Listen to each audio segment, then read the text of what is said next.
This is Jennifer Gonzalez welcoming you to episode 86 of the Cult of Pedagogy podcast. In this episode, I'm going to share 6 EdTech tools you should try in 2018.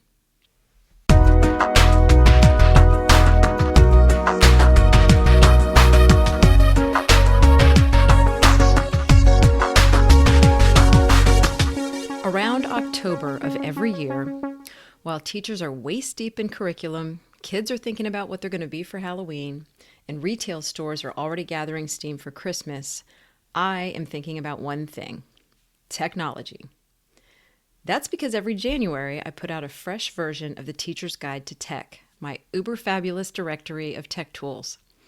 All year long, I take notes on new tools I hear about from teachers I talk to, in conversations on Twitter, and by paying really close attention at conferences.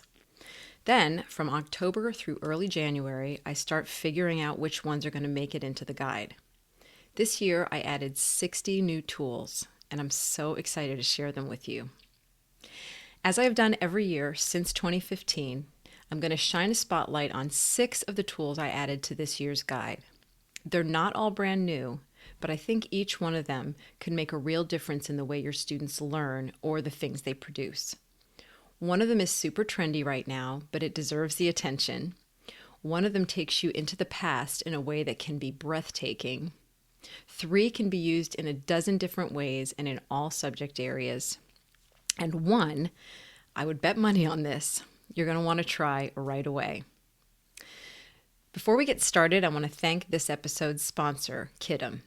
Kiddom is a free platform that allows teachers to plan, assess, and analyze student work. And now, more teachers are using Kiddom to collaborate with each other. Using Kiddom's free curriculum planning tools, teachers can plan in the cloud, so you can put your heads together no matter where you are. And when we work together, our students reap the rewards. Visit cultofpedagogy.com/Kiddom, Kiddom, to learn more about co-planning and sharing your best work with each other. I would also like to thank you for the reviews you've left for this podcast on iTunes. The more reviews a podcast has, the more likely other people are to check it out. So if you like the podcast and you think other teachers should listen, take a few minutes, head over to iTunes, and leave me a review. Thank you so much. Okay, without further ado, let's dig into these tools. Now, I'm just going to be talking about them here. To really see them in action, go to Cult of Pedagogy, click podcast, and go to episode 86. From there, you'll get links to all of these tools, plus videos that show each one in action. All right, the first one is Flipgrid. So this one I have to get out of the way first. Even though I don't think Flipgrid actually needs any more attention than it's gotten lately, there's just no way I'm writing a post about up-and-coming tech tools without including it. For me, this has been hands down the most talked about tech tool of the past year, and for good reason. So what is Flipgrid? It's an app where someone, usually a teacher, poses a question or a prompt, and students respond to it with short videos. Once they've finished their video, they can leave responses to other students' videos. This tool would be a great way to get students talking about any topic, reflect on a book or film, or ask questions about something you're exploring in class. At a time when we are all getting less and less comfortable with face-to-face communication, preferring instead to talk through text, Flipgrid gives us a way to bring our real voices, our actual faces, our true, less edited selves back into play. So that's number 1. Number 2 is called Insert Learning, and it's all one word. With this tool, you can basically take any page on the internet and turn it into a lesson. Suppose you find a great article from The Guardian that you'd like students to read, but you'd also like to ask them a few questions about it, add a bit of commentary of your own, and insert a related video. With Insert Learning, you can do all of that right on the article. This is an extension that you can add to your Chrome browser. Once it's there, turning any web page into a lesson can be done in minutes. You start with a web page of any kind. Then you highlight text, you add notes, you can embed your own questions, either multiple choice or open-ended, and students can answer those right on the page. You can also embed other content like YouTube videos, ThingLink images, flashcards from Quizlet, mind maps from Coggle, even videos you record straight from your webcam. I want to make sure you understand what that means. You can go to any website and insert a video of yourself talking about it, a video you can record and place there instantly. I don't know if anyone else sees this as a game changer the way I do, but I just think that's pretty incredible. So once an insert learning lesson is created, you assign it to classes of students with a special code or through Google Classroom, and student responses are sent to a teacher dashboard where you can grade them right inside the app. You can also share lessons with other teachers so they can copy and edit them for their own use. I think we're getting beyond the point where we count on one platform to do everything for us. Instead, teachers are probably better off using different tools depending on what best fits the learning goals at any given time. So a tool like Insert Learning would just be a fantastic addition to your collection of resources for creating engaging, dynamic lessons. Tool number 3 is called Book Creator. Book Creator is a beautiful, flexible tool that allows students of any age or skill level to create, publish, and share online books. Creating books using this tool can be as simple or as complex as you make it. Students who prefer more structure can choose a comic book layout and insert Google images straight from the app into locked panels.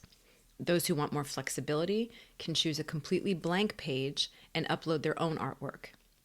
Students can customize the font, add shapes and stickers, hyperlink the text to other online resources, and import video and audio files. When the book is ready to be published, the pages turn like a real book, and the audio and video play right inside the app. It's really, really cool. This tool would also be wonderful for teacher use. You can create books and place them into a private library just for you, or you can create a public library and invite your students in with a code. Within that shared library, anyone can create books to be shared among the other members. Book Creator really could work for any age level and in any content area. Students can create books to show how a key science concept impacts their daily lives. They could explore a social justice issue throughout history. They could study examples of math principles at work in the real world. Or they could craft an original illustrated story. A book could chronicle a student's journey through a Genius Hour project, or showcase a student's artwork or photography in a portfolio, or it could record class memories after going on a field trip. If you have gotten stuck in a never-ending cycle of worksheets and multiple choice tests, introducing a tool like Book Creator could open up some incredible possibilities for students to demonstrate and share their learning. Okay, so that's the first 3. We've got Flipgrid, Insert Learning, and Book Creator. Before we do 4, 5, and 6, let me just take a moment to tell you about the 2018 version of the Teacher's Guide to Tech. I am literally recording this on the morning of Sunday, January 7th. So if you listen to this the day that it gets released, I was literally recording this just a few hours ago. And that is way too late. But that's because I've spent every waking hour working on this guide. So let me just tell you a little bit about the story behind it. I first came up with the idea to make this guide in 2014 after I surveyed my audience about the problems that were most pressing in their teaching lives. They talked about time, of course, and student behavior and issues with state testing, but another topic that came up over and over again was technology. Teachers just did not have the time to learn about all the tech tools that were out there. So I figured I'd create a little directory. I would separate the tools into categories and put links to the websites just to make it easier. It was going to be a blog post. But then it grew and it grew because I decided I also wanted to find a video that showed each tool in action, and I wanted to get information on pricing and talk a little bit about how each tool could be used. And I just kept adding more and more tools. So that blog post turned into a book. And in 2015, I published the very first Teacher's Guide to Tech. It's a PDF ebook that works kind of like a website all on its own because the whole thing is hyperlinked. So you can jump straight from the table of contents to the page you need. Or if you hear about a tool but you have no idea what it does, you can look it up in the index and click on it and go right to the page where it's explained. This year is the 4th year that I've done this. The guide now profiles over 200 different tech tools and another 100 more as alternatives, because on like the main tool page, a lot of times I'll put links to other tools that are similar to it. There are over 40 different categories now, including assessment, flipped learning, video production, and note-taking. New categories this year are career exploration, science, music, and virtual and augmented reality. This thing is my baby. Not only do I work on it for 2 solid months every year, I now actually have a small team that I pay to help me do it. So I would love for you to come and take a look. Go to teachersguidetotech.com and click guide, and you can read all about it there. Now, because you're a podcast listener, I have something special for you. If you decide that you want it, I have a coupon code that you can use, but I've just got some special instructions, because at the bottom of that page on teachersguidetotech.com, you have 2 options. You have the option to buy it on TPT or on Teachable. TPT does not do coupon codes, but Teachable does. So if you want to use this coupon code, click Teachable option, and you're going to use the code LISTENER. That's LISTENER. And that's going to take 10% off your price. It's just a little thank you from me to you, because I feel a special connection with my podcast listeners, because I am also a podcast listener and I know how I feel about the people I listen to.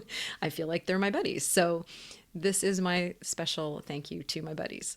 The code is LISTENER again, and you go to teachersguidetotech.com, click on guide, find the option to buy from Teachable, and you're going to use the code LISTENER to take 10% off the 2018 Teacher's Guide to Tech.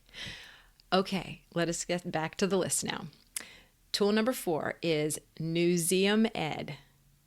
Okay, so that's the word news, and then like the word news and museum, it's Newseum, and then ed is attached to the end of it. Okay, this is for social studies and history teachers.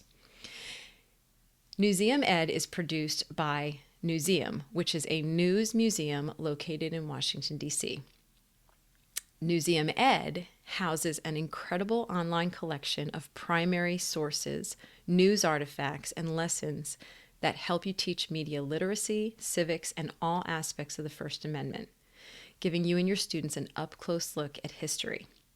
So, if you are looking for how a German newspaper covered Jesse Owens' win at the 1936 Olympics, you can find that.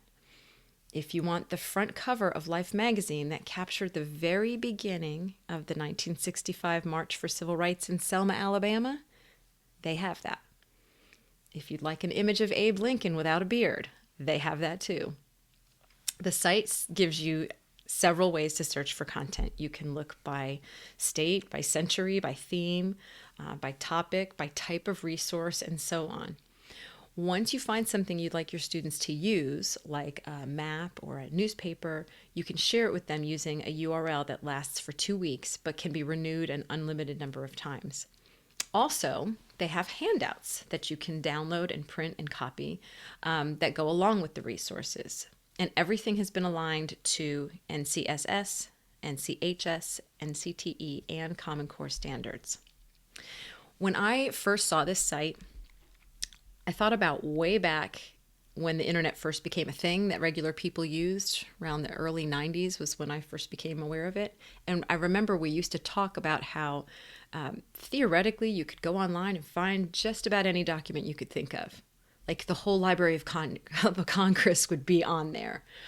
Except back around like 1994, when I tried to find stuff, it ended up not really being that easy. When I look at a site like Newseum Ed, that vision is starting to look more like a reality now. At a time when the concept of truth has become pretty shaky, having access to primary sources has never been more important. Newseum Ed deserves a place on every history teacher's list of go-to resources. Tool number 5 is called AutoDraw, AutoDraw. Okay, I have to admit, this one I included just because it's so freaking cool. Someone showed it to me on Twitter one day last fall, and I freaked out. I do think it has some educational value, and I'll get into that in a minute. But first, let me just tell you about it. AutoDraw is a tool that uses artificial intelligence to guess what you're trying to draw. You start with a blank screen, you begin sketching something, and AutoDraw gives you a strip of professionally illustrated images to choose from based on what the tool thinks you're trying to draw. First of all, you need to stop this and go try it. Every time you add more detail to your own sketch, AutoDraw's guesses change. When you see an image that matches what you're going for, you can choose it. Then you can add color, resize it, basically manipulate it however you want. If you choose to, you can turn off the automatic feature and just sketch without any assistance. But seriously, that feature is a thing to behold. Then when your masterpiece is complete, you can automatically download it as a PNG file, share it on Twitter or Facebook, grab a unique URL and share it that way. It just becomes your image. So, okay, here's what I see as some educational value beyond just this tool being neato. Images help us remember things. I have talked on my site about the value of dual coding, visualization, non-linguistic representation. A tool like AutoDraw fits in there. If you want students to add doodles to their notes and they get frustrated with their own drawing skills, this tool can help. If you like to add icons or illustrations to your classroom materials, but you don't have the time to create your own or look all over the internet for pre-made ones, this tool can help. Beyond that, if you have early finishers in class or need something fresh for preferred activity time, giving students 10 minutes to play around on AutoDraw would be great. And if students need illustrations for projects, videos, or books, AutoDraw can help them create those. Also, really cool. So go try it. That is autodraw.com. Number 6 is Sway, Sway. First we had PowerPoint, then Prezi came along and shook things up quite a bit. And then a little over 2 years ago, Microsoft quietly introduced this thing called Sway, which is a unique platform that gives you dynamic, almost cinematic presentations that have the feel of a modern website. You start by selecting a template, a topic, or a document you already have on your computer, or you can start from scratch. You work within a storyline, getting all of your information typed in and your images and videos inserted. And then the program is set up so that you just choose how you want it to animate. You can have the Sway scroll up and down, left to right. You could do a sort of standard slideshow like PowerPoint. This is kind of hard one for me to capture in audio, and so I would really recommend that you go over to Cult of Pedagogy and watch the video so you can see. There's just something about these Sway presentations that it just feels fresh and different. I feel like this one would be just another nice option for presenting your own content to students or for offering students a different way to share their learning or produce creative projects of their own. So those are the 6 tools, and I will review them one more time. They are Flipgrid, Insert Learning, Book Creator, Museum Ed, AutoDraw, and Sway. For links and videos for all the tools covered in this episode, head to cultofpedagogy.com, click podcasts, then choose episode 86. To get a weekly email from me about my newest blog posts, podcast episodes, and products, sign up for my mailing list at cultofpedagogy.com/subscribe. Thanks so much for listening, and have a great day.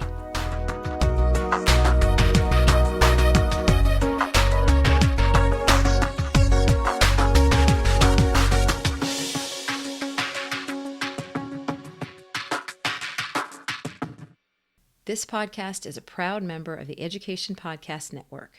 Podcasts for educators, podcasts by educators. To learn more, visit edupodcastnetwork.com.